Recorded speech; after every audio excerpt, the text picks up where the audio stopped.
morning po, mga brothers and sisters. Amen. Praise the Lord.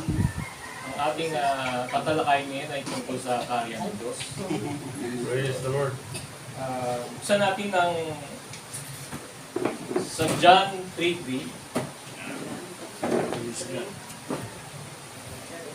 At ito ang sinasabi.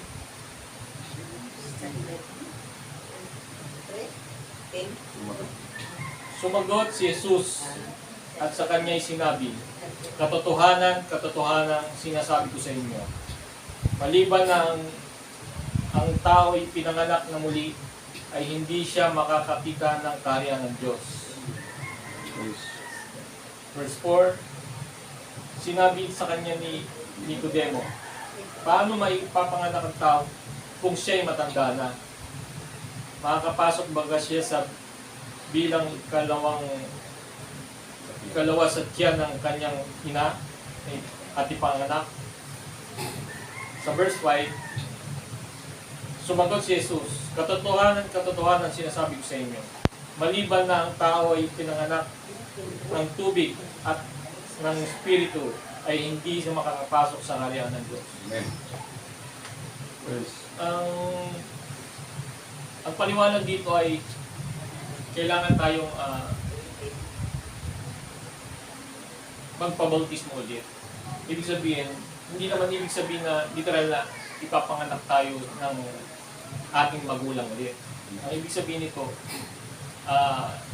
magpabautismo tayo sa pangalan ni Jesus na siya Kristo. At lumayo tayo sa sanlibutan, sa gawain sanlibutan. So, ang ibig sabihin nito, kailangan nating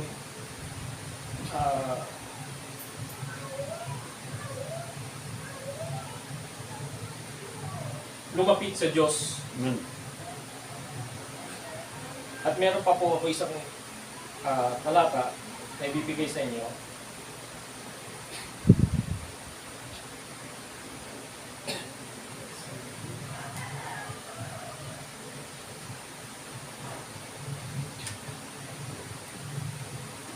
Sa Luke 8:10. Tingnan po natin ang Luke 8:10.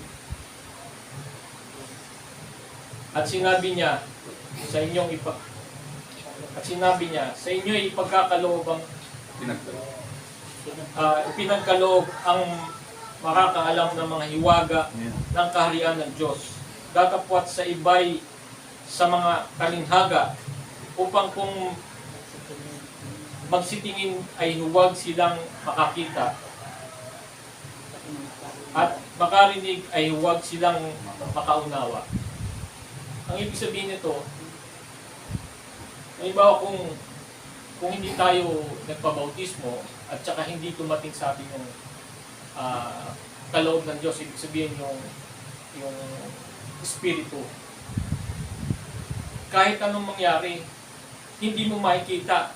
Kumaga sa in English, and he said unto it's given to know the mysteries of the kingdom of God. Amen. But to others, In parables. in parables, sabihin, parang panaisipan.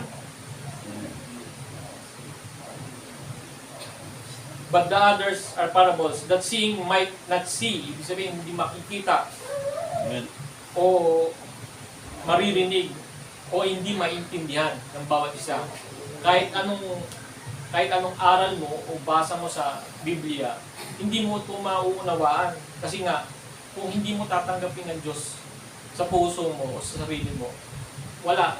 Hindi talaga ipauunawa sa iyo ng Diyos. Amen. At meron pa po tayong isa. Ito po, ang James 2 verse 5. Pakibuksan po natin. James 2 verse Ang sabi po dito, dinggin nyo, mga minamahal kong kapatid, hindi baga pinili ng Diyos ang mga dukha sa sanlibutan ito upang maging mayaman sa pananampalataya? at mga tagapamana ng kahariang ipinangako niya sa mga nagsisilbi sa kanya, sisiibig sa kanya. Amen. Isipin mo, napaka-swerte natin na mahihirap. Mas pinili tayo ng Diyos na arugain. Ibig sabihin, mas nararapat pa tayo. Yung pinagkaloob pa sa atin yung kaharian ng Diyos. Yes. Dahil mahirap tayo. Pero pinayaman tayo sa pananampalataya. Amen. Napakaswerte po natin na tayo mga dukha mas pinili niya kaysa sa mga mayayaman.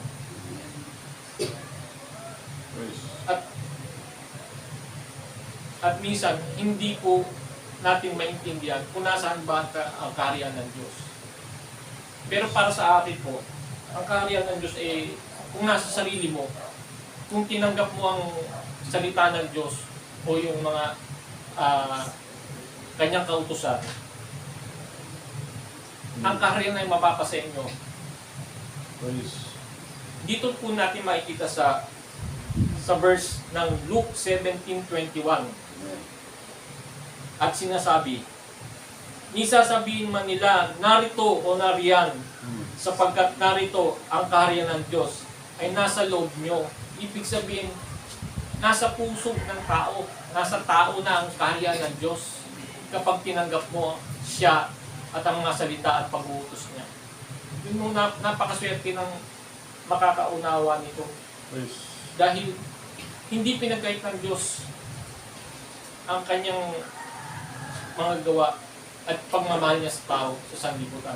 Amen. Kahit makasalanan ng tao, hindi ka hindi mo siya mahal na lang ang Diyos, mahal na tayo ng Diyos. Kasi nga, lahat ng kasalanan natin, inanunan niya sa atin, kinuhanan niya sa atin para hindi na tayo maghirap, inubos na niya. Kaya pasalamat tayo sa Diyos at dapat nating mahalin at talagang unawain natin yung mga salita ng Diyos. Hindi natin dapat pagsaalang-alang pagbabasa ng Biblia. Kaya itong share ko po ito sana po ay maunawaan nyo at maisa puso nyo yung pagtanggap sa Diyos. Maraming po salamat. Amen. Hallelujah. Praise God, Lord.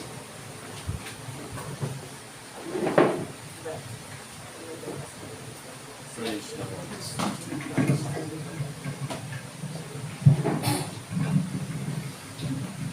Praise God, hallelujah. Jesus Christ, Almighty God. Almighty God. Almighty God, Jesus Christ. isa kong uli mapagpalang unang araw ng Sanlinggo para sa lahat. Glory. Sa Pilipinas, Luzon, Visayas at Mindanao at sa buong mundo, ay taos puso kaming bumabati ng happy first day of the week. Sa ating mga kapatiran, sa lokal, at sa ating mga kaibigan, mga kapananampalataya sa ibang bansa, saan man dako ng mundong ito, narito po kami bumabati sa inyo ng isang magandang unang araw ng Sanlinggo. Praise. Bago po tayo magsimula, aking pong binabati ang mga ilan sa ating mga kapatiran, mga karatig puok dito sa Metro Manila. At idinadalangin namin sa mga oras na ito na nawa ang bawat isa sa atin ay nasa mabuting kalagayan sa patnubay at gabay ng ating banal na Espiritu. Lalong-lalo na ang ating mga kapatiran sa Pilinga, sa pangunguna ni Pastor Freddy Lipiti, at ang kanyang mga kawani sa gawain sa paglilingkod sa Diyos. Happy first day of the week. Isa pong napakagandang bahagi ng ating kapatid dahil itong kaharian ng Diyos o pangangaral ng kaharian ng Diyos ay kinakailangan mga brothers and sisters na lubos nating maunawaan kung ano nga ba talaga ang hiwaga ng kaharian ng Diyos. Maging sa panahon ni Apostol Pablo, tulad ng natalakay natin kahapon na araw ng Sabat, sa aklat ng mga gawa, ay nagkaroon po ito ng hindi pagkakaunawaan.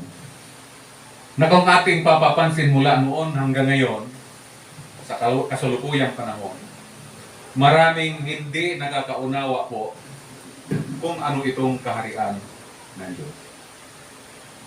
Kung ano itong tinatawag na kingdom teaching. Katulad na ng banggit na nating kapatid, napakapalad natin kapag tayo ay sumusunod sa mga utusan pagtuntunan ng Diyos, ang kaharian ay nasa ating puso. Sa isang simpleng equation o sa isang simpleng computation, iisa lang pala ang dapat natin matutunan. Ang sumunod sa lahat ng pinag-uutos ng Diyos upang pagharian ang sinuman sa atin. Amen? Praise. Nais ko pong balikan ang ating natalakay kahapon sa Gawa. May nabanggit doon sa Gawa 19, chapter 19, verse 23.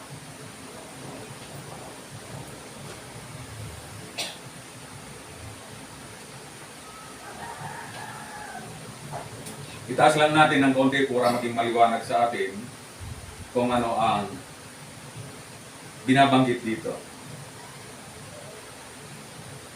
Sabi dito, at nang naisugo na niya sa Macedonia, ang dalawa nagsipanglingkod sa kanya na si Timoteo at si Erasto, siya rin ay natirang panahon sa Asya. Ang natirang itong mga kapatid ay walang iba ang ating Apostol Pablo. Praise. At halos ng panahong yaon ay may nangyaring hindi mumunting kaguluhan tungkol sa daan.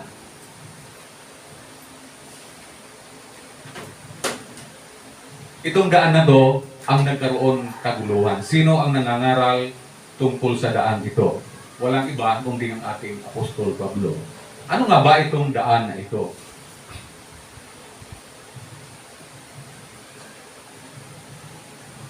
Tingnan natin sa Bagong Tipan, nung sinasabi tungkol sa daan na to. Ang sabi doon,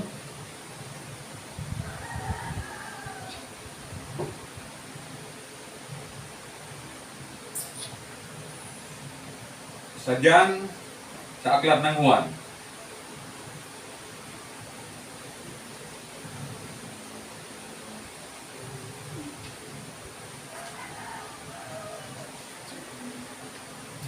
(14:6) nandyan, mga kapatid. Basahin natin. Para makita natin kung sino yung daan na ito na pinangaral ng Apostol Pablo na lumikha ng mga ilang kaguluhan.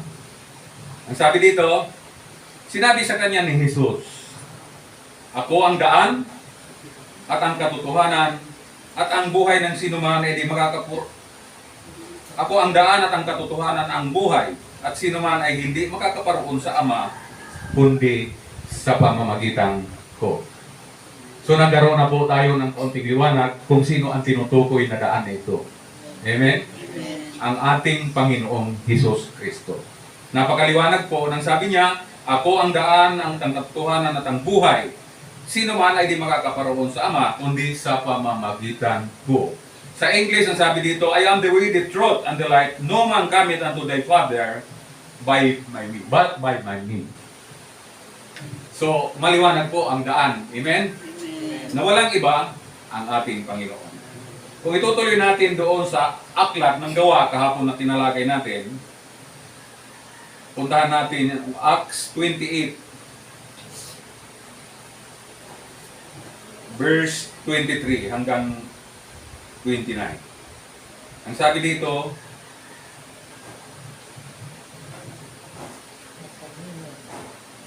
magsimula tayo sa 23.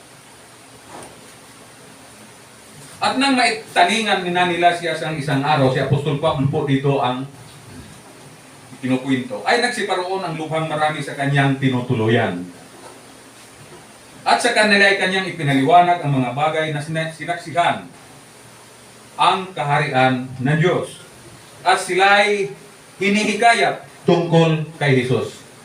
So maliwanag po kanina siya ang daan at ang pinangangaral ni Apostol Pablo ang tungkol sa kaharian ng Diyos. Tungkol kay Jesus. Amen? Sa pamamagitan ng kautusan ni Moises At gayon din sa pamamagitan ng mga propita, buhat sa umaga hanggang sa gabi. Kung titingnan natin ito, yung kukumputin natin ang oras for almost 10 hours, ito na tuturo ni Apostol Pablo, pagbalangkas tungkol sa kaharian ni Kristo.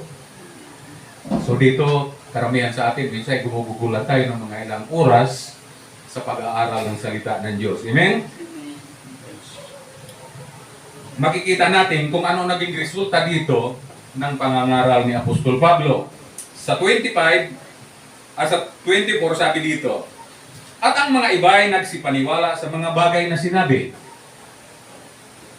At ang mga iba ay hindi nagsipaniwala. Dito ito nakikita o na-distinguish nila ang mga nakikinig ng dalawang klase. Amen? May naniwala at hindi naniwala. Ang mga espiritong ito sa ating panahon, mga kapatid, ay patuloy pa rin ito. Amen? Kaya sa paghahangad natin na ating matuklasan ang tunay na katotohanan ng salita ng Diyos, dapat bilong tayo sa naniniwala. Amen? Patuloy po natin basahin. Sabi sa 25, at nang hindi sila mangagkaisa, ay nangagsialis pagkasabi ni Pablo ng isang salita. So noong pa man, alam na ni Apostol Pablo ang mga taong walang pananampalataya. Kaya dito nagsalita siya ng isang salita. Anong sinasabi? Mabuti ang pagkasalita ng Espiritu Santo sa pamamagitan ni Propeta Isaias sa inyong mga magulang. Kanina nabanggit ng ating kapatid niya Donald na tumingin man kayo ng tumingin, hindi kayo magkakaunawa. Marinig man kayo makarinig, ay matumingin, hindi kayo makakita, makinig man kayo ng pakinig, hindi kayo makakaunawa. Ang patuloy na pangangaral ni Apostol Pablo, may basihan pa siya mula sa lumang tipan. Dahil ang mabuting balita, hindi ito nagsimula nitong huling panahon, kundi mula ng likhain ang mundo. Amen? Sa 26, sabi dito na sinasabi, bumarong ka sa bayang ito at sabihin mo, sa pakinig ng inyong mapapakinggan at sa anumang para ay hindi mapapag-unawa, at sa pagtingin ay inyong makikita sa anumang para ay hindi ninyo mamamalas. Tulad na nabanggit sa dalawang panig ng tagapakinig, mayroon ditong pinatutungkulan. Sino ang hindi nakakaunawa at sino ang hindi nakamamalas? Yaong sumasalungan ayon doon sa itinuturo na mabuting balita ng Diyos. Amen? Kaya makikita natin na dito talagang nadi-distinguish. 27 ang sabi dito, sapagkat ito ang dahilan, kumapal ang puso ng mga ito, ng bayang ito, at mahirap makarinig ang kanilang mga tinga, at kanilang ipinipikit ang kanilang mga mata. Bakit? Baka sila ay makita ng kanilang mga mata, at makarinig ang kanilang mga tinga, at makaunawa ng kanilang puso. Kahapon higit nating gunin ang unawa kaysa karunungan. Pag pinasama mo ang karunungan tapos may unawa, nasa iyo yung katotohanan ng salita. Amen? At muling magbalik loob at sila'y aking pakikinggan. May pagkakataon bang ibinigay ang Diyos para sa hindi nakakaunawa pa ng kanyang salita? Mayroon po. Kailanman hindi nagsasara ng pagtanggap ng Diyos sa isang taong nais magsisi at magbalik loob. Napakaliwanag eh. At muling magbalik loob at sila'y aking pakikinggan. Amen? Ang kahabagan ng Diyos, mga kapatid, ay talagang malaki ang kahabagan. Kaya nga ang sabi doon sa John 3:16, kayo na lang ang pag-ibig ng Diyos sa liputan. Kaya binigay niya ang kanyang buktong na anak upang ang sino man sumampalataya sa kanya ay maligtas at hindi magkaroon ng kapahamakan. Amen? 28, ituloy natin. Maging hayag nawa sa inyo na ang kaligtasan ito ay pinadala sa mga hintil. Ang kahulugan ng hintil, walang tipan, walang Diyos, walang pangako, hindi kabahagi sa bansang Israel. At sa mga pangako ng Diyos, hindi kabahagi. Pero dito ang sabi ito, maging hayag nawa sa inyo na ang kaligtasan ito ng Diyos ay pinadala sa mga Hintil. Sila'y nakinig naman. Amen? Yes. Pagdating sa 29, at nang masabi niya ang mga salitang ito, nagsialis ang mga Hudyo at sila'y nangagtatalong mainam. Sa kasaysayan po, tinuring ng bayan ng Diyos ang Israel. So kung titingnan natin sa kasaysayan ito, sila ang unang nakakaalam ng mga kautusan at palatuntunan ng Diyos.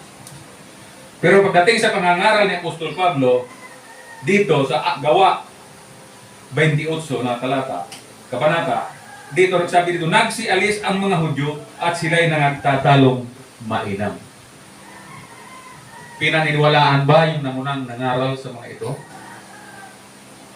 Napakiliwanag, bakit kayo magtatalo-talo kung talagang nalasahan mo ang tunay na katotohanan ng salita nito.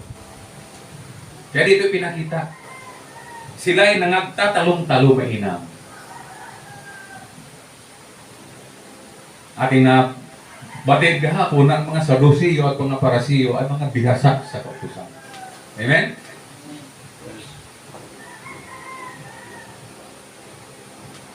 Sa pangangaral ni Apostol Pablo ay tumagal siya dito ng 2 taong ganap.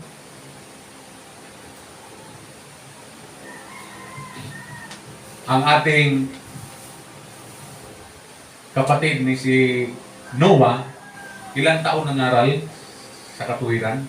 120 years. Si Pablo, dito lang sa Acts, nangaral siya diyan ng 2 taong ganap sa kanyang tahanang inuupahan. At tinanggap ang lahat ng kanya sa kanya ay nagsisisampalataya. Alinong ang tinuturo ni Apostol Pablo rito? Sa 31 ang sabi dito, at ipinangaral ang kaharian ng Diyos at itinuro ang mga bagay na nauukol sa Panginoong Hesukristo sa buong katapangan, walang sino man magbabawal sa kanya. Kapag ipinangaral pala ang daan, ang katotohanan at ang buhay, na siyang dapat upuan ng Diyos, na siyang magiging hari ng buong mundo, sapagkat siya ay hari ng mga hari, Panginoon ng Panginoon, lahat ng tuhod, lulhod sa Kanya, ibabaw sa lupa, sa ilalim ng lupa. Ito yun yung daan ay pinangangaral ni Kristo, ni Apostol Pablo, tungkol sa ating Panginoong Hesukristo. At ang sabi, kapag ipangaral ang kaharian, walang sino man magbabawal sa Kanya. Ganon, sapagkat ang kapangyarihan ng Diyos ay hindi lamang sa salita, kundi dahil kapangyarihan at mumula sa Kanya. Amen? Kaya napakahalaga po na minsan natin nasilayan yung mga ilang kasaysayan ng mga apostol, lalo na kay Apostol Pablo na naging apostol ng mga Hintil, kung gaano siya nakipagbaka, paano siya tinuligsa, at paano niya ipinaliwanag ang tungkol sa ating Panginoong Hesukristo na siyang daan at ang kanyang kaharian. Kaya umaasa po ako sa kaunting aming pag-share ng mga ilang talata sa Biblia, naway may nadampot tayo o napulot na ating napakinggan na magliwanag nawa sa ating puso kung gaano kahalaga ang pagtuturo at pangangaral tungkol sa kaharian ng Diyos. Maraming salamat. Sa Diyos ang pinakamataas na papuri.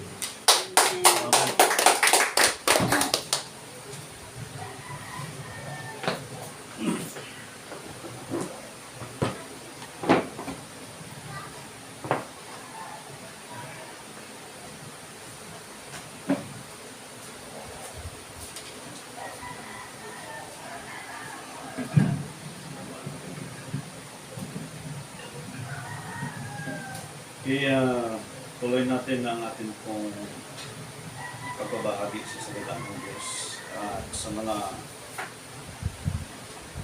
kapatiran sa pananampalataya na nagsusurik sa katotohanan, sapagkat kapag religion po ang pinag-uusapan, mga gawain paglilingkod sa Panginoon, sa dami na po sa buong bansang Pilipinas ang ipinakilala ang tungkol po sa kaligtasan na ito ay tanging masumpungan lang sa ating Panginoong Jesucristo. Kaya po mayroong dalawang bagay na ino-introduce sa atin ng mga apostol. Una, Gospel of Grace and Gospel of the Kingdom. Ano po itong Gospel of Grace? Sapagkat mahalaga po yung topic, no, na except a man be born again. Napakaganda po ang topic na ito. Tingnan natin ang atin pong pagtatalakay sapagkat meron pong kaharian na magkahalintulad, meron din pong spiritual kingdom, at meron ding kaharian na Similitude. sa panahon natin ay posible na ang church ay may turing na isang kaharian ng Diyos na ang head of the church walang iba ang ating Panginoong Jesucristo. Amen. So, in more than 42,000 religious groups sa bansang Pilipinas, I hope itong salitang born again ay talagang natakil ito ng mabuti at may apply sa lahat. Sapagkat ang pagkakita sa kaharian ng Diyos, walang ibang qualification kundi maging born again ang isang tao. So, malinaw po na hindi ito religion sapagkat itong salitang born again kailangan maipanganak muli. Ngayon, pag pinag-uusapan po yung kapanganakan, lahat ng doktor sa buong daigdig ay kumpirmado na kailangan ang bata maipanganak mula sa unang buwan hanggang sa ika-siyam na buwan. Lahat ng doktor, kung doktor ka ng surgeon, doktor ka ng... Kasi klaseng expert din ang doktor eh. Sila po ay kumbinsido, raise sila ng hands na talagang ang perfect birth ng isang bata is 9th month. Ngayon, kalimitan po sa atin ay pinanganak ng 9 month. Katulad ko, pinanganak po ako ng January 28, 1970. Ay tiyak po ang aking mga magulang na ako ay hindi overdue at saka premature, talagang eksaktong 9 months. Kayo ba eksaktong 9 months? Amen. Iyakin nyo lang ha. Sapagkat most of the church in our time, Trinitarian born again or any born again Christian, talagang nag-declare na kami ay totoo, kami ay tama, which is good sapagkat ang head of the church ay si Jesus Christ. Amen. Now, itong tinalakay ngayon ng ating mga kapatid sa pananampalataya, that we need to see the kingdom of God. Ano bang itsura ng kaharian ng Diyos? Pero bago mo makita ang kaharian na yan, kailangan mo nang maipanganak ka muli. So, anong paraan na ang tao may ipanganak sa tamang kapanganakan? Okay. Dito sa usapang ito, John chapter 3 verse 3, puntahan natin yung verse 4 pakibasa sa Tagalog. John chapter 3 verse 2. Sinabi sa kanya ni Nicodemo, paano maipapanganak ang tao kung siya'y matanda na? Makakapasok baga siya bilang ikalawa sa tiyan ng kanyang ina at ipanganganak? Sumagot si Jesus, katotohanan sinasabi ko sa iyo, maliban ang tayo panganak ng tubig at ng Espiritu, ay hindi siya makakapasok sa kaharian ng Diyos. Tuloy. 6. Ang ipinanganak ng laman ay laman nga, at ang ipinanganak ng Espiritu ay Espiritu nga. Huwag kang magtaka sa aking sinasabi sa iyo. Kinakailangan ngang kayo'y ipanganak na muli. Humihihip ang hangin kung saan niya ibig, Amen. at naririnig mo ang kanyang ugong. Ngunit hindi mo nalalaman kung saan nanggagaling at kung saan paroroon. Gayon ang bawat ipinanganak ng Espiritu. So dito po, actually, ang literal knowledge sa daigdig na ito, pagdating po sa spiritual birth, hindi na po kayang, kumbaga, sagapin ng satellite ng daigdig na ito. Sapagkat itong salitang born again, ito po ay part na siya sa spiritual matter. Kaya, Ang tanong, sinong nagtanong sa Panginoon nung time na yon? Nicodemo. Ano ba ang profession ni Nicodemo? Teacher. Di ba, guro? Sa Israel. So dito pa lang pinakita ko na maraming guro sa time natin, pero ang tungkol sa kapanganakan, karamihan po, like Nicodemo, hindi alam. Kaya ang tanong niya, kinakailangan pa bang ang katulad ng isang matanda, babalik sa kanyang nanay, tapos ipanganak muli, may edad na siya. Dahil ang kanyang kaisipan is literal, babalik sa nanay, and then ilabas uli.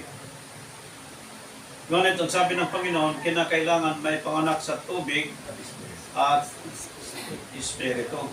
Yan. So, binanggit ng ating kapatid kanina na merong tatlong klaseng baptism: water, spirit, and fire. At yung baptism, una, sa tubig, tingnan natin ang tamang paglapat sa baptism kung anong edad.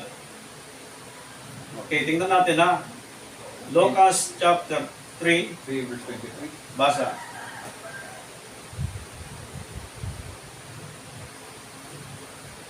At si Jesus din, nang magpasimula siyang magturo ay may gulang na 30 taon. Nagsimula si Jesus Christ ng pagturo 30 mula sa edad ng 30 taon. 30 years. okay, balik ka sa atras ka sa mga bersikulo 22. 22.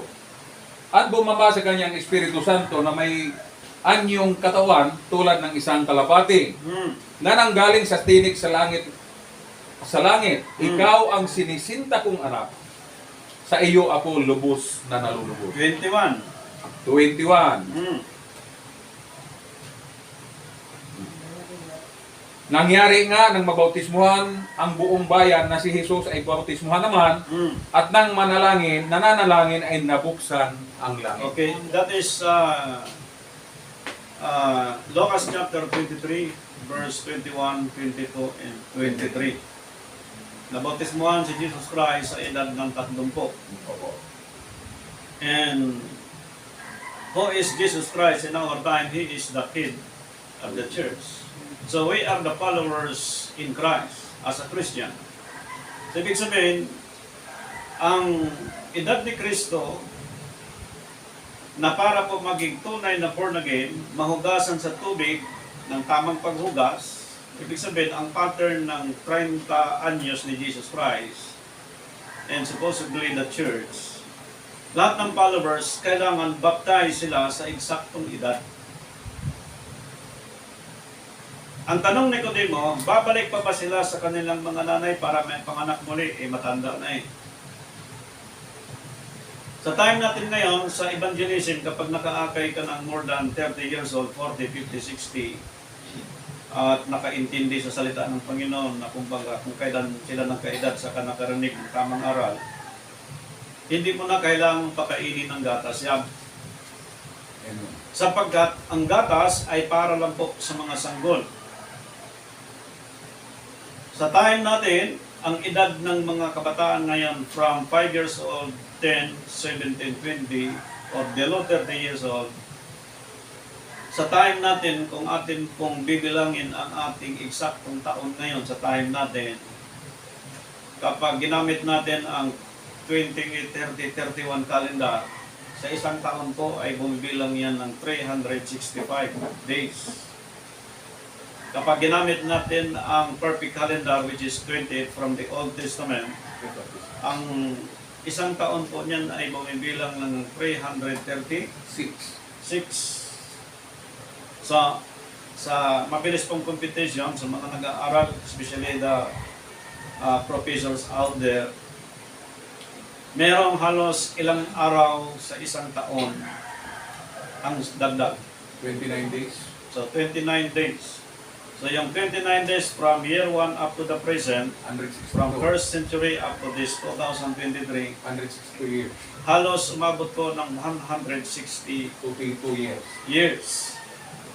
Ngayon, kung merong pinanganak sa time natin ngayon, hindi man na pwedeng pakainin ng gatas yan, sapagkat yung sinulat ni Paul from the century that they belong, as early, sinabi niya na ang gatas ay para sa mga sanggol.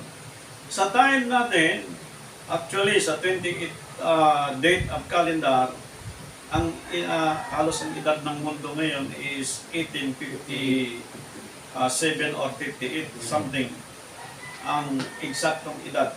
If we use 28 calendar. But if you use Gregorian calendar, this 2023, ang halos dagdag po ng daigdig na ito is 160 years. But as a human, local, international, ang standard na calendar na ginamit po natin para sa kaayusan, sa ekonomiya, sa government, officially talagang inaprubahan ito para po sa kaayusan. But in favor of spiritual, ang tanong, bakit kailangan maging born again ng isang tao na andyan na yung church, andyan yung mga pastor, andyan yung mga preacher, andyan na yung mga bishop, andyan na yung mga cardinal? Bakit meron pong qualification dito? Okay? Ibig sabihin, alam siyempre ng Diyos.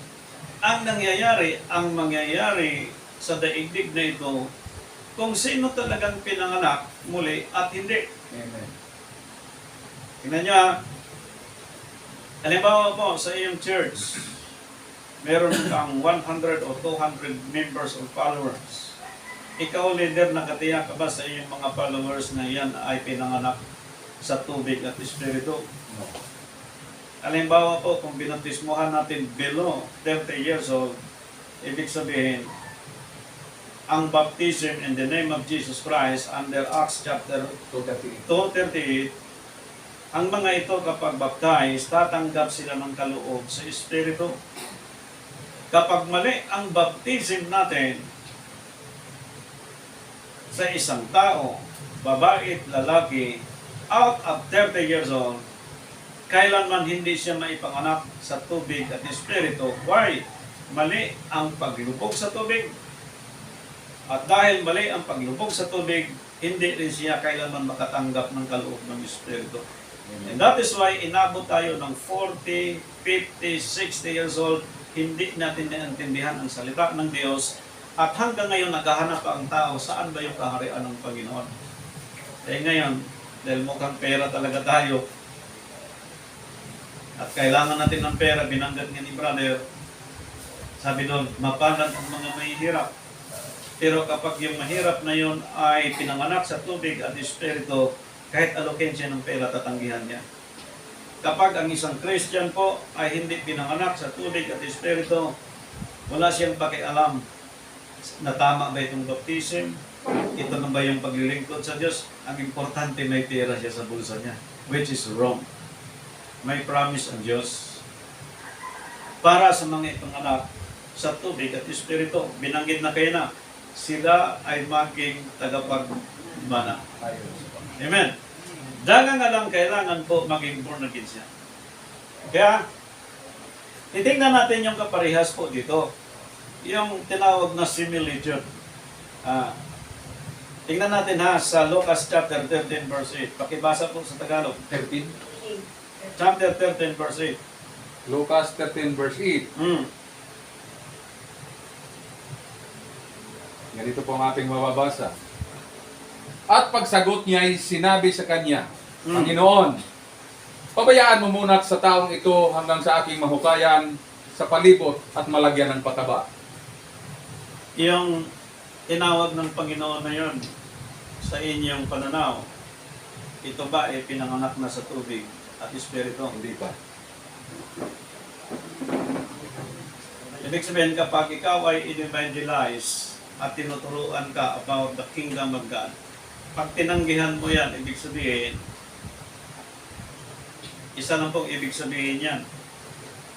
Pwedeng binaptize ka sa tamang edad sa tubig, pero hindi mo pa tinanggap ang Espiritu.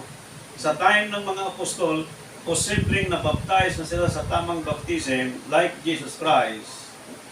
Ngunit ang sabi niya, hintayin niyo ang pagdating sa Espiritu, which is the time of Pentecost. Sa time natin, we are not assuming today na ikaw ay binaptize in the name of Jesus Christ, seconds lang nasa iyo ang Espiritu. Hindi. I-observe mo lang isang tao kung siya ay willing at talagang nakadesign na siya ay re-receive ng Holy Spirit sapagkat sa kanya ibigay yung authority, ang pamamahala tungkol sa kaharian ng Panginoon. If there is nothing Spirit to those individual or servants of the Lord na pakilala sa time ngayon, hindi siya karapat-dapat at wala siyang makikitang kaharian ng Diyos. Nothing. So sige lang tayong preaching. Kaharian ng Panginoon, kaharian. Ano ba yung kaharian ng Diyos? 9 months, ipinanganak ang isang bata. Lucas chapter 1 verse 26, dumating si Gabriel 6 months. Ang 6 months sa time natin sa Gregorian calendar is June. At nung dumating ang time ni Elizabeth, sa 6 months na dumating si Gabriel, ang bata sa tiyan ni Elizabeth ay 6 months, which is John the Baptist, sapagkat si John the Baptist ay forerunner before Christ. Nung pinanganak si John the Baptist, pagdating ng 9 months, which is March from June, ang kapanganakan ni Jesus Christ ay saktong March, which is Gregorian calendar. Bakit Gregorian calendar, hindi Israel calendar? Sapagkat if we talk Gentile, buong mundo nagkasala laban sa Diyos, lahat tayo puro hintil. Kaya pag ikaw ay na kay Kristo, hindi na kailangan na magpakilala kang Hudyo ka, Israelita ka, Alipin, Malaya, Grego ka, lahat tayo ay isa na kay Kristo. If you are totally born again. If not, talagang separation pa rin ang mangyayari. Ngayon, isa pa. Sapagkat binanggit po nito ng Scripture sa isang tungkol sa kaharian. Okay, tingnan muna natin. Lucas chapter 21 verse 31. Tingnan natin sapagkat mostly sa time natin ngayon umaasa sa mga churches, di ba po? Sapagkat may sinabi sa Scripture na kailangan tayo ay nasa ilalim ng mga churches, which is the church of our Lord Jesus Christ. He is the head of the church. So sa time natin sa spiritual, doon sa mga pinanganak sa tubig at espiritu, nilinaw dito ang tungkol sa kingdom. Okay. Sapagkat ang grace po, actually, bago basahin ng ating kapatid, sa mga nag-aaral, ang grace po, the church, what is the responsibility of the church? Ang church po ay mag-i-introduce kay Jesus Christ that you believe and to receive Jesus Christ as Lord and Savior. And then, pagkatapos mo yan, ang church ay tuturuan tungkol sa kaharian ng Diyos.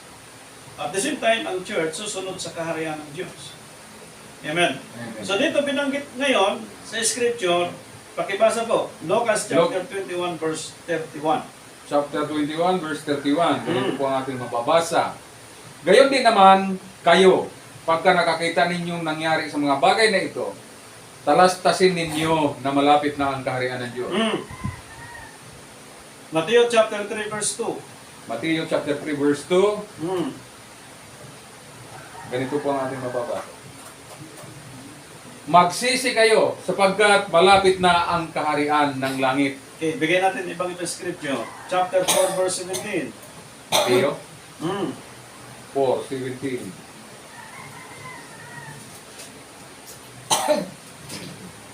Mula noon ay nagpagsimula ang mangaral si Jesus at nagsabi, Mangagsisi kayo sapagkat malapit na ang kaharian ng langit. Alamin natin. Matthew chapter 10 verse 7. 10:7. At samantalang kayo na naglalakad ay magsipangaral kayo na magsasabi, ang kaharian ng langit ay malapit na. Malapit na, ha? Malapit na. Yung malapit na ito po sa pag-aaral, based on the Scripture, at hand lang. Yan lang po ang distance ng Diyos. Yan na, at hands lang. Ibig sabihin, ang church, mag-i-introduce kay Jesus Christ, which is the gospel of grace, Lord and Savior, na yung church, yung mga tao, dating sa paghahari, wala na pong layo ang distance, kundi near at hand lang yung distance ng kingdom. Kung may problema ka, may suduranin ka, may kailangan ka sa Panginoon, wala ka ng ibang kailangan. bibigay ng Diyos yung kingdom sa kalooban niya pag pinanganak ka sa tubig at espiritu. Okay, tingnan mo natin sa scripture. Philippians chapter 2 verse 10.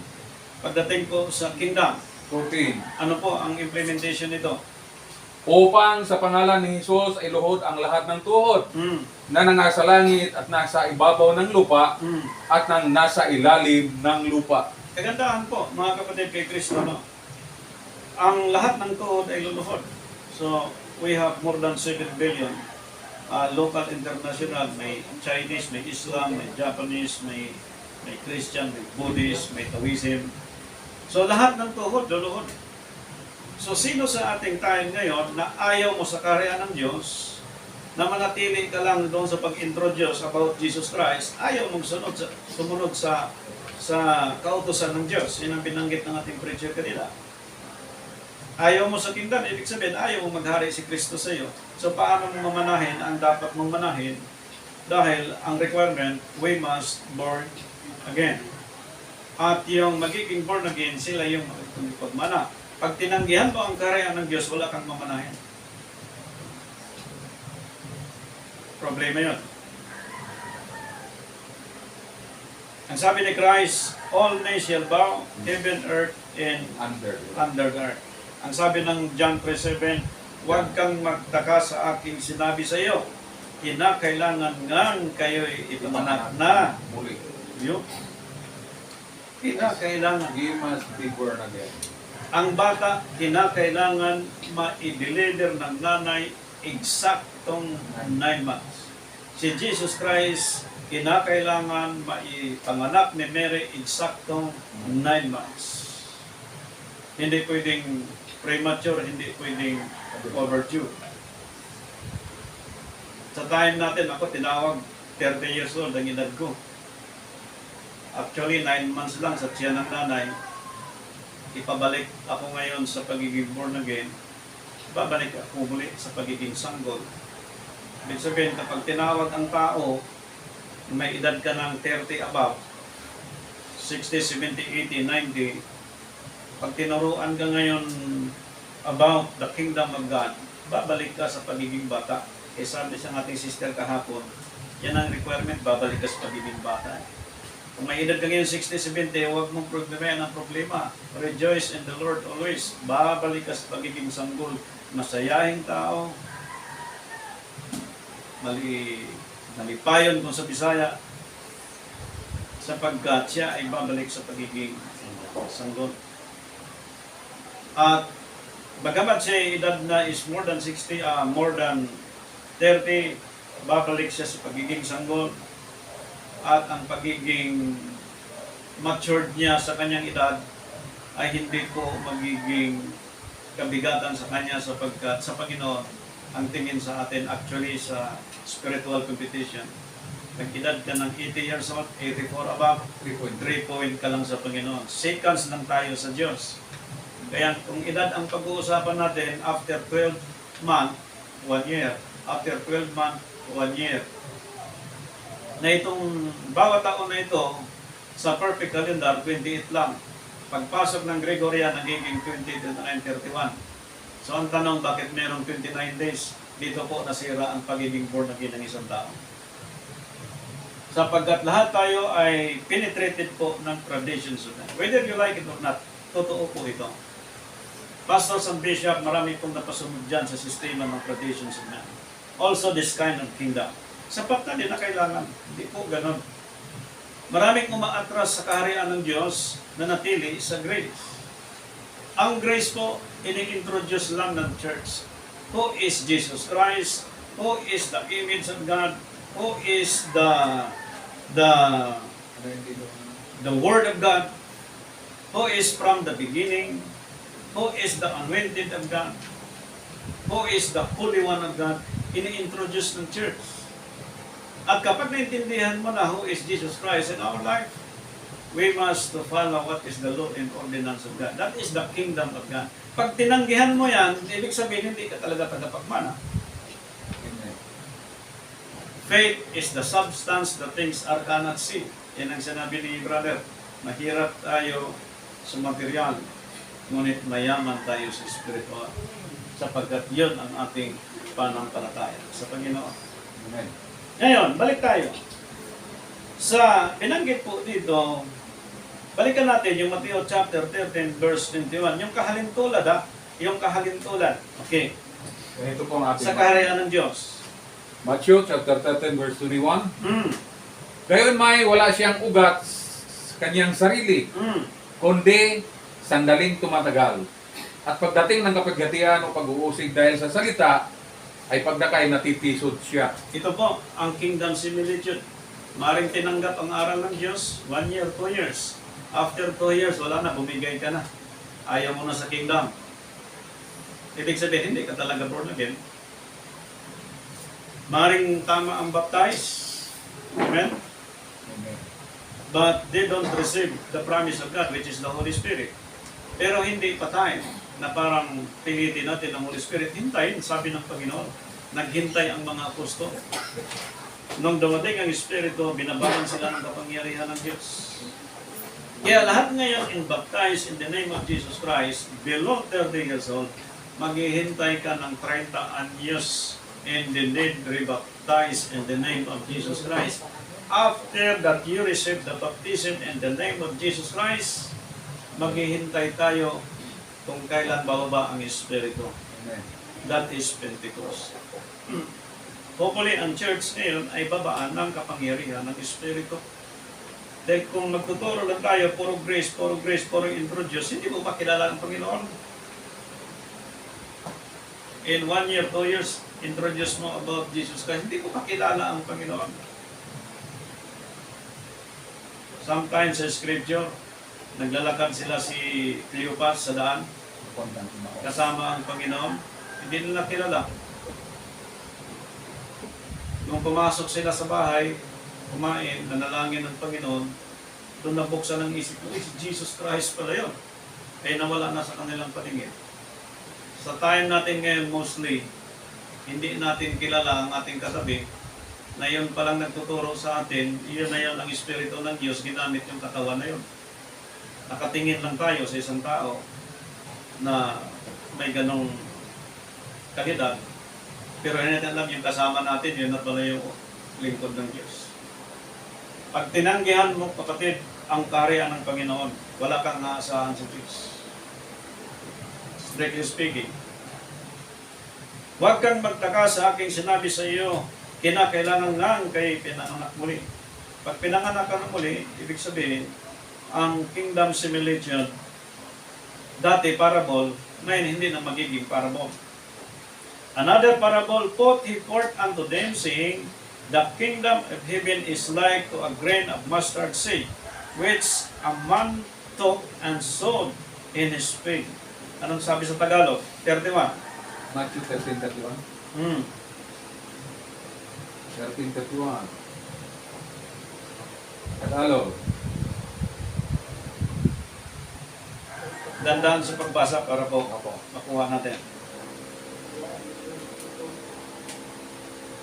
Matthew chapter 13 verse 31. Amen. Sinaysay niya sa kanila ang ibang talinghaga na sinasabi, ang kaharian ng langit ay tulad ng isang botil ng binhi ng mustasa na kinuha ng isang tao at inihasik sa kanyang bukid. Tuloy. 32. Na siya ngang lalong maliit sa lahat ng mga binhi. Datapwat ng tumubo ay lalong malaki kaysa mga gulay at nagiging punong kahoy. Ano pa't nagsisiparoon ang mga ibon sa langit at sumisilong sa kanyang mga sanga. Praise the Lord. Tuloy mo. 33. Sinalita niya sa kanilang ibang talinghaga ang kaharian ng langit ay tulad na sa libadura na kinuha ng isang babae at itinago sa 3 takal na harina hanggang sa ito'y nalibadurahang lahat. Di ba po? This coming December 25. Halo na ngayon. Roman Catholic and born again. Nag-celebrate ng December 25. Amen. Ika nga, birthday ni Jesus Christ. Ito yung nangyari, buong mundo ngayon na libadaruhan na. Ngayon, paano ka makalabas kung penetrated ng libadura? So, kailangan ang tao may kamanak mo. Pastor, baptized na ako 3 years, 4 years, 5 years. Wala pa ba akong espiritu?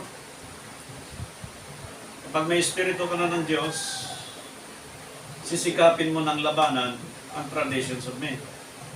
Pero kung hindi pa, nasa iyo yan kung makijuwid ka. Sapagkat hindi kaya ng banal na espiritu na makijuwid ang traditions of men. Under Lucas, Colossus chapter 2 verse 8, mag-ingat kayo sa pulusipian ng sanlibutan ito. Amen. Sapagkat sila ay sumusunod at nangangaral tungkol sa tradisyon ng tao.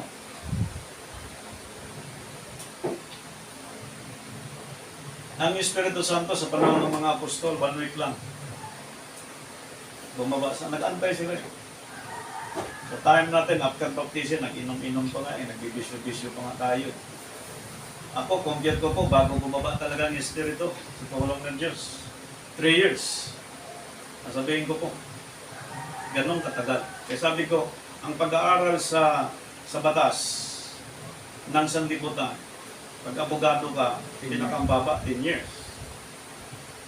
At kapag matalino ka talaga, madali mo lang maintindihan tungkol sa batas.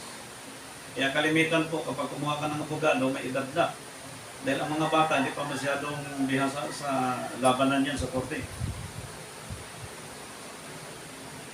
After 10 years po ng pag-aaral, 3 years bago naintindihan niya yung tungkol sa law and ordinance of God.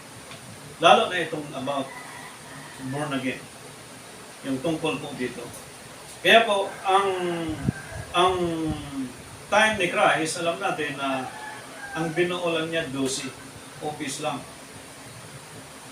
Sa time ni Paul, ganun din po. Dahil ang parable, maliit lang siya tulad ng mustard seeds na maliit na puno pero darating ang araw, lalaki siya. Ang mga ibon doon po sumisilong.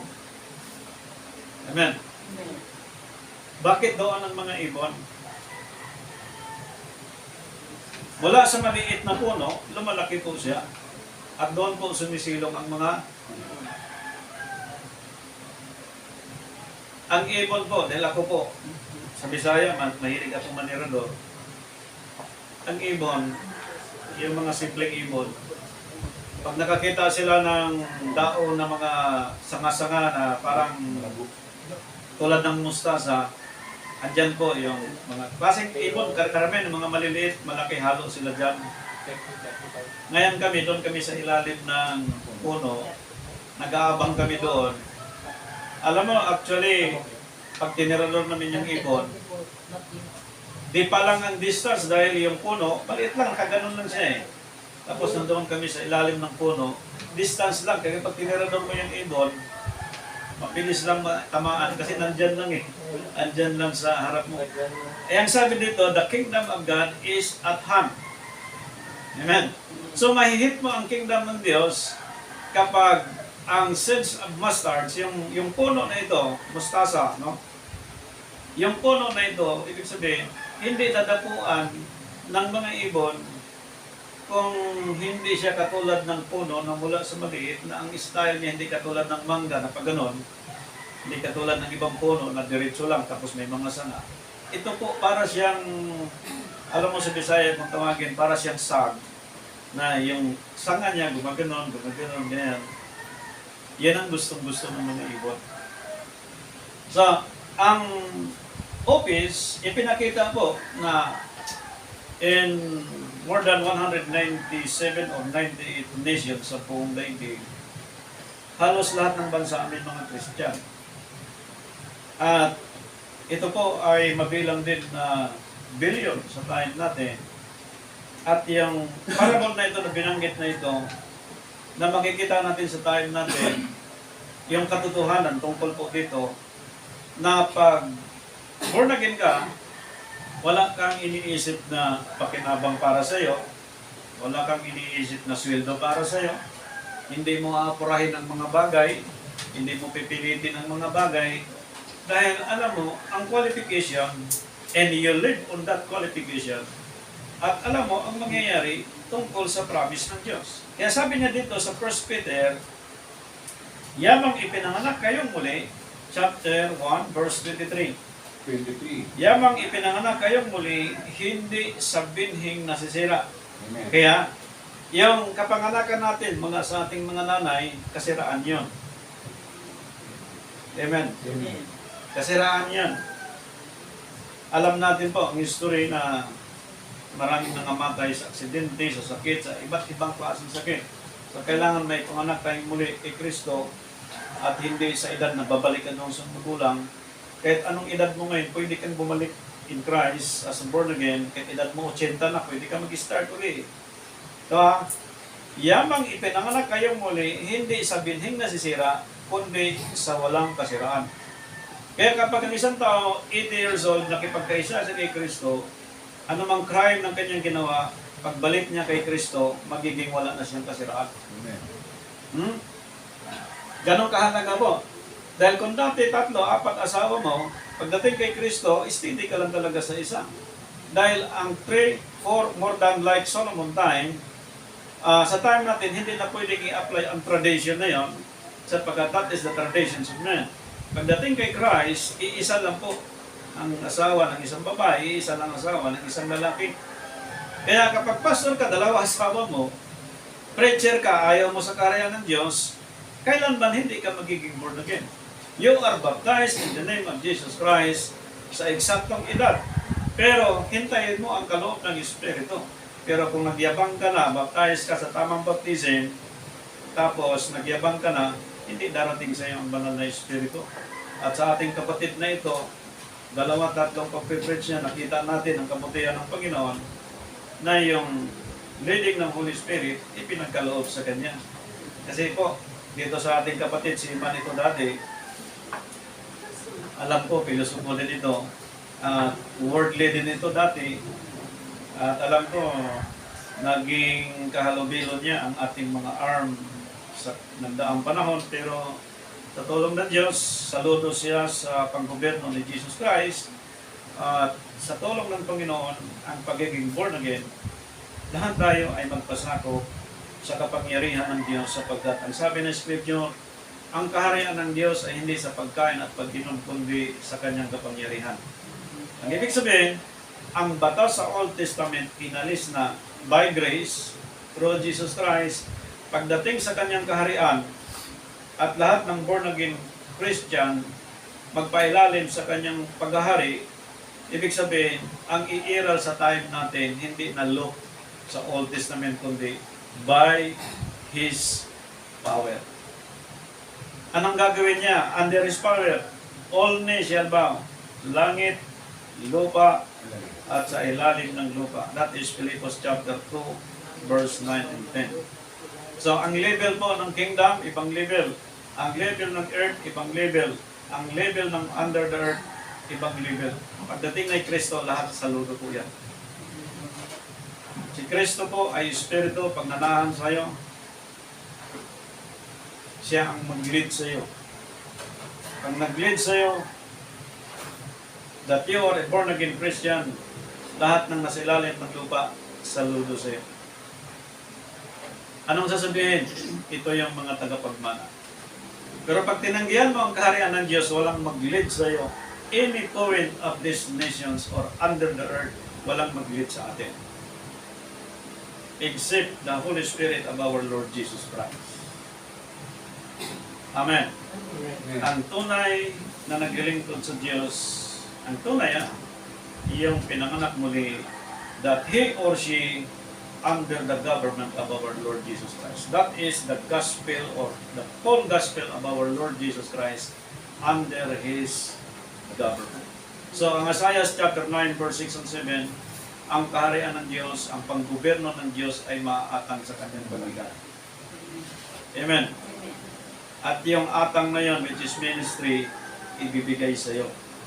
Binigay sa mga apostol, binigay sa iyo at sa akin, at hindi ka bibigyan ng Diyos kung wala kang Holy Spirit. Dahil sa daigdig na ito, ang Espiritu na ito, ay siyang nagpipenetrate sa mga saserdote ng nagdaang panahon hanggang sa time natin. Pero pag dala mo ang Espiritu ni Kristo, hindi ka kayang pagdainin. Kaya sabi ni Apostol Pablo sa kanyang sulat, pag ipangaral mo ang kaharian ng Diyos, walang sino makapagpipigil. Even any spirit. Sa ibabaw ng daigdig at sa ilalim ng daigdig, hindi ka kayang pipigilan. Bakit po? Dahil yung kaharian ng Diyos ay nasa isang tao. Kaya katulad natin pinag-uusapan po, mga kapatid kay Kristo, as a born-again Christian, except among the born-again, you cannot see the kingdom of God. So ito po ang pinag-uusapan natin, hindi lang makita, kundi enter the kingdom of God. Dahil si Moises sa time niya po, alam natin ang history ni Moises, nung nakita niya ang promised land, natanaw lang niya. Hindi niya napasok. Amen. Like, we use in a language, in a local international languages, yung preaching kasi natin po, especially pastors and bishops, andyan yung promise ng Diyos abundantly. So, makita mo lang siya by faith. But we need to enter the kingdom of God. So, itong process. Anong proseso? Kailangan maipanganak sa tubig at Espiritu. Yan ang process. Sinong nakapasok sa promised land? Si Josue at saka si Caleb. Silang nakadesign doon. Ngayon, si Moises nakadesign lang, matanaw lang nila yung promised land. Nasagana, malusog yung mga puno, yung mga bunga, nakita ni Moises yun. Pero hindi na siya papasok doon. Bakit? Hindi na kailangan ni Moises yun. Namuhay siya sa Egypt mula nung maliit hanggang malaki. Mukhang hari siya. Dahil inaanak siya ng anak ng hari, ng paraon. Lahat ng sagana nasa kanya. Ngunit dahil sa panawagan ng Diyos, iniwan ni Moises ang kayamanan sa Egypto. Ay tayo, hindi naman tayo si Moises. Pinanganak tayo, simple ang buhay, kung ano ang mga buhay natin sa pinagdaanan. Ngayon, pinanganak tayo ng Panginoon. And this is our time today. Na itong mga tagapagmana, susunod sa process. Danga nga lang, nakatingin tayo sa mga nakabarong at naka-English speaking. Ito yung tagapagmana, magaling. Hindi po. Ang mga tagapagmana ngayon, you need to choose na pinakawalang-wala sa daigdig nito. Yun ang ginamit ng Diyos. Pag na-discriminate mo yon at nabigo ang banal na Espiritu sa iyo, sabi ng Scripture kanina, may mga mata ngunit, Hindi nakakakita. may mga tainga ngunit, Hindi nakakaunawa. but we have time. In the name of Jesus Christ. Sinishare lang sa atin ito and hopefully mabuksan ang ating puso at isip at masundan natin yung way ng Diyos through Jesus Christ pagdating po sa tamang kapanganakan. Kaya ang word na full gospel, gospel of grace, yes, completely, naniwala ka. Gospel of the kingdom, yes, completely, sinunod mo ang utos ng Diyos. Ang tawag po niyan ay full. Kaya friend natin yung El Shaddai, friend natin yung IEC, friend natin yung Dating Daan, friend natin yung kay Brother Kibuloy, friend natin yung Islam, friend natin lahat ng church sa buong daigdig, even the Judaism. Friend natin lahat yan. Sa Pastors and Bishop, Minister of Reconciliation, Philippine International Missionary, pag sinabing Ministry of Reconciliation, ito po ang ministry ni Jesus Christ. I-reconcile niya ang buong daigdig at yung espiritu niya na hindi nakikita, mananahan sa isang taong born again. Pag nananahan sa kanya, tuturuan siya sa lahat ng bagay. Siyang mag-guide sa atin. Ang espiritu ni Jesus Christ. Amen. Kaya, kailangan ng lahat po maging born again. Hindi lang membership sa church, you are the member of the church. Hindi lang po. Kailangan born again. Pastor ka, kailangan born again. Preacher ka, kailangan born again. Board of Trustee ka, kailangan born again. Janitor ka sa church, kailangan born again. Coordinator ka ng church, kailangan born again. Secretary, treasurer ka ng church, kailangan born again. Lahat kailangan born again. And yet, the Holy Spirit come anytime by the will of God. Yan ang mag-lead sa atin. Sabi ng 14:26, siya ang magtuturo, pakibasa. Yan 14:26. Amen. Ganito po ang ating mababasa. But the Comforter, which is the Holy Ghost, whom the Father will send in my name. Mm. He shall teach you all the things and bring all things to your remembrance Oh. whatsoever I have said unto you. Yes. So from year 1 up to the present, History Man, Encyclopedia, in how many volume from volume 1 up to volume 20, wala ka nang kaya magbasa, wala ka nang kaya mag-research, ang magpaalala sa iyo, Holy Spirit. Amen. Kung malimutin ka, ipaalala ng Banal na Espiritu. Kaya walang servant ni Lord na malimutin. May amnesia. Ipaalala siya ng Banal na Espiritu. Oh. Hindi mo alam kung anong unahin mo, King James Bible, NIV Bible, o saan ka mag-research, ang dami. Ang sabi doon, tuturuan ka ng Espiritu sa lahat ng bagay. So walang ililihim, walang itatago. Lahat makikita mo, lahat marinig mo. And that is the promise of God. Amen. Turuan ka ng Banal na Espiritu at palalanan ka ng Banal na Espiritu. So sa ating pagtatapos, salamat sa ating mga kapatid sa panampalataya na nagbahagi ng salita ng Panginoon. At sa Diyos po ang pinakamataas na pupuri. Happy first day of the week. God Amen. bless.